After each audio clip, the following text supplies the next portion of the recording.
Alright dude, I'll make a video for you to show you how everything works.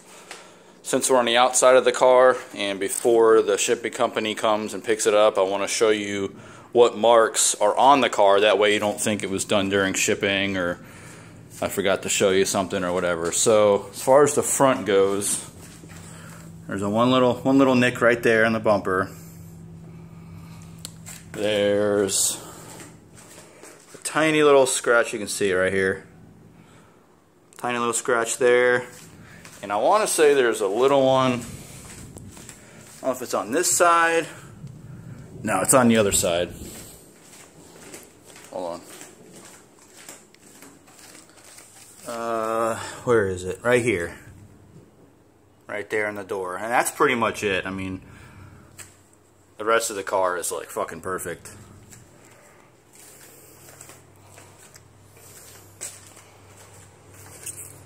Anyway, I'll show you how everything works. We'll pretend as if you were here and I was going through the car with you.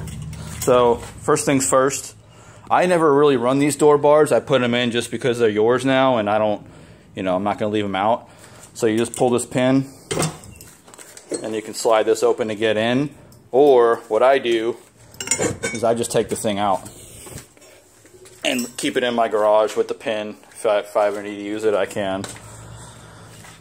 You can choose to use these belts, or it's got the original seat belt right here. I just tucked that in the back. I'll get in the car. So this shifter, this is what I really wanted to show you. That way you knew how to get the car in gear and everything. So right now it's in park. In order to get this thing into reverse, you squeeze this handle, pull it back once. You're now in reverse.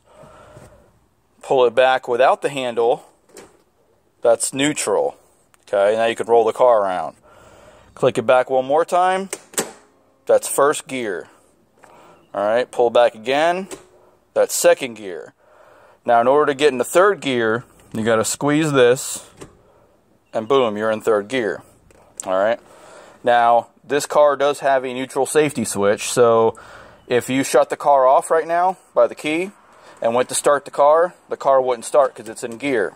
So in order to get it back to park, or to downshift if you want to, so right now we're in third gear, click it back once, that's second gear. First gear, then you got to squeeze this to go into neutral, alright? Now it's locked, you can't get the car into reverse or park. Right here, see this little bump in the boot? You got to push down. There's a little lever. Push down on that lever. That's reverse. Squeeze it, and that's park. So now you can shut the car off or do what you need to. So I'll go through that again a little bit quicker this time. So we're in park. Let's say the car's running, and you need to go in reverse. Squeeze the trigger. Boom, there's your reverse. Now you're backing up out of your driveway. You want to go forward. Neutral. First gear. You can start rolling. Get in the gas. Second gear, squeeze the trigger, third gear, okay? And it's just pretty much the reverse pattern going back. So second, first, squeeze it for neutral, and once again, you cannot get this thing into reverse or park while you're driving, which that's the safety feature of this shifter. Push down on this little bump. There's a little lever in there, part of the shifter that I have covered up with the leather boot. Push that down. There's reverse, there's park, alright? Now, when you get the car started, there's two switches right here. This one here does not have anything hooked up to it. This used to be used for the old transmission. I had 4R70 in the car, and this used to be my overdrive switch. This is a Turbo 400, it doesn't have overdrive. This is your intercooler pump. Once you turn this switch on, you'll hear the intercooler pump in the trunk running.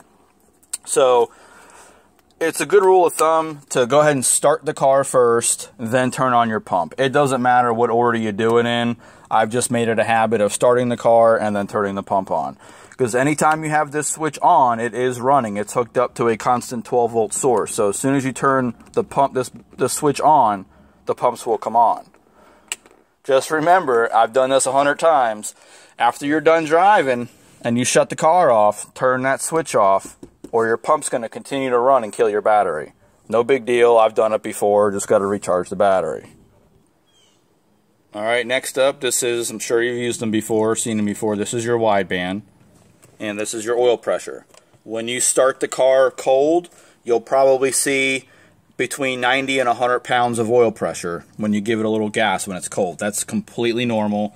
Once the car is warmed up and you're driving around town, as you give it gas, you'll see the oil pressure go up. You know, I know you said you had a Legends car, so you probably have something like that in the car, but just wanted to show you that. And this is your transmission temp.